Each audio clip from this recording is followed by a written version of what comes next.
ZEE5 ಇರುವಾಗ ನೀವು ನಿಮ್ಮ ನೆಚ್ಚಿನ ಶೋಗಳನ್ನ ಎಂದಿಗೂ ಮಿಸ್ ಮಾಡಿಕೊಳ್ಳುವುದಿಲ್ಲ. ಅದು ಸಂಪೂರ್ಣ ಉಚಿತವಾಗಿ.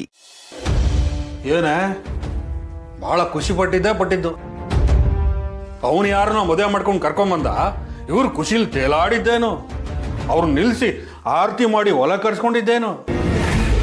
ಈ ಮನೆ ಹಿರಿ ಸೊಸೆಯಾಗಿ ನಿನಗೆ ವಿರೋಧಿಸ್ಬೇಕು ಅನ್ಸಲಿಲ್ವಾ?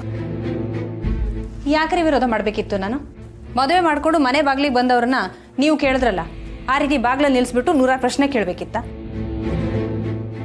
ನಿಮಗಂತೂ ಅವ್ರು ಮದುವೆ ಮಾಡೋ ಯೋಚನೆ ಇಲ್ಲ. ಅವ್ರಾಗವ್ರೆ ಮದುವೆ ಮಾಡ್ಕೊಂಡ್ಬಂದ್ರು ಖುಷಿ ಪಡದೆ ವಿರೋಧ ಮಾಡಬೇಕಿತ್ತಂತೆ. ಈ ಮನೆಯಲ್ಲಿ ನಾನು ಒಬ್ಬನೇ ಸರಿ ಇಲ್ಲ, ಉಳಿದವರೆಲ್ಲ ಸರಿ ನಾನು ಹೋಗಿ ಮಾತಾಡ್ತಿದ್ಯಾ ನೀನು? ನಾನು ಯಾರು ತಪ್ಪು ಯಾರು ಸರಿ ಅಂತ ಹೇಳ್ತಿಲ್ಲ ರೀ, ಆದರೂ ಬೆಂಕಿ ಮಾಡಿದ್ದು ಸರಿ ಅಂತಾನೆ ಹೇಳ್ತಿದ್ದೀನಿ. ಅವ್ರ ಪರಿಸ್ಥಿತಿನ ಅವ್ರು ಹೇಳ್ಕೊಂಡ್ಮೇಲೂ ನೀವು ಮಾಡಿರೋದು ಸರಿ ಇಲ್ಲ ಅಂತ ಹೇಗ್ರಿ ಹೇಳೋಕ್ಕಾಗತ್ತೆ?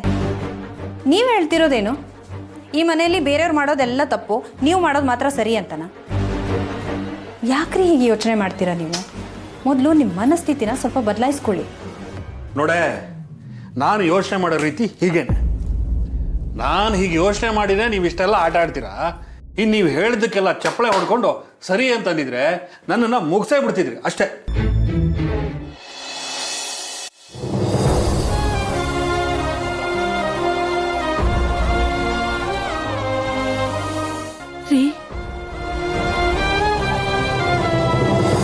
ಈಗೇನಾಯ್ತು ಅಂತ ಅಳ್ತಿದ್ದೀರಾ? ನಾನು ಒಳ್ಳೆ ತಂದೆ ಆಗಲಿಲ್ಲ ಲಕ್ಷ್ಮಿ, ನಾನು ಒಳ್ಳೆ ತಂದೆ ಆಗಲಿಲ್ಲ. ಯಾವಾಗಲೂ ಮನೆ ಕಟ್ಟಬೇಕು, ನನ್ನ ಮಗಳು ಮದುವೆ ಮಾಡಬೇಕು ಅಂತ ಯೋಚನೆ ಮಾಡೋದನ್ನೇ ಹೊರತು, ನನಗೂ ಒಬ್ಬ ದೊಡ್ಡ ಮಗ ಇದ್ದಾನೆ, ಅವನಿಗೆ ಮದುವೆ ಮಾಡಬೇಕು ಅಂತ ನನಗೆ ಯೋಚನೆನೇ ಬರಲಿಲ್ವಲ್ಲ ಲಕ್ಷ್ಮಿ. ನಮ್ಮ ವೆಂಕಿನ ನಾನು 3 ದಿನ ಥರ ನೋಡ್ಬಿಟ್ಟೆ. ರೀ,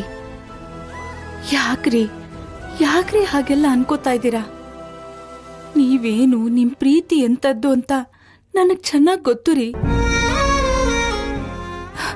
ಬೆಂಕಿನ ನೀವ್ ಯಾವತ್ತೂ ಬೇರೆ ಒಂಥರ ನೋಡೇ ಇಲ್ಲ. ಸ್ವಂತ ಮಕ್ಕಳಿಗಿಂತ ಹೆಚ್ಚಾಗಿ ಪ್ರೀತಿ ಕೊಟ್ಟಿದ್ದೀರಾ, ಅದವನ್ಗೂ ಗೊತ್ತಿದೆ ರೀ. ನೀವ್ ಯಾವತ್ತೂ ಹೀಗೆ ಯೋಚನೆ ಮಾಡಕ್ ಹೋಗ್ಬೇಡಿ. ಇಲ್ಲ ಲಕ್ಷ್ಮಿ, ಹಾಗಾಗಿದ್ರೆ ಅವನಿಗೆ ಮದುವೆ ಮಾಡಬೇಕು ಅಂತ ಒಂದ್ಸಲಲ್ಲಾದ್ರೂ ನನ್ನ ತಲೆ ಯೋಚನೆ ಬರ್ಬೇಕಿತ್ತಲ್ವಾ? ಬರ್ಲಿಲ್ಲ. ನಮ್ಮ ವೆಂಕಿ ನಾನು ಕಡೆಗಣಿಸ್ಬಿಟ್ಟೆ ಲಕ್ಷ್ಮಿ, ಕಡೆಗಣಿಸ್ಬಿಟ್ಟೆ. ಖಂಡಿತ ಇಲ್ಲ ರೀ, ನೀವು ಬೇಜಾರು ಮಾಡ್ಕೋಬೇಡಿ. ನೋಡಿ, ಬೆಂಕಿ ಅಂತ ಒಳ್ಳೆ ಮನ್ಸಿಗೆ ಎಲ್ಲ ಒಳ್ಳೇದೇ ಆಗತ್ತೆ. ನಾನು ಚೆಲ್ವಿನ ಸುಮಾರು ಸಲ ನೋಡಿದ್ದೀನಿ. ತುಂಬಾ ಒಳ್ಳೆ ಹುಡುಗಿರಿ, ಒಳ್ಳೆ ಗುಣ ಇದೆ ಅವಳಿಗೆ. ಏನೋ ಆ ಮಕ್ಕಳು 100 ವರ್ಷ ಸುಖವಾಗಿದ್ರೆ ಅಷ್ಟೇ ಸಾಕು ಲಕ್ಷ್ಮಿ.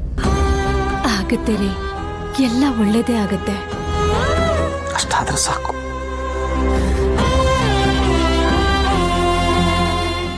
ZEE5 ಆಪ್ ಡೌನ್ಲೋಡ್ ಮಾಡಿ ಎಲ್ಲಾ ಸಂಚಿಕೆಗಳನ್ನು ಸಂಪೂರ್ಣ ಉಚಿತವಾಗಿ ನೋಡಿ.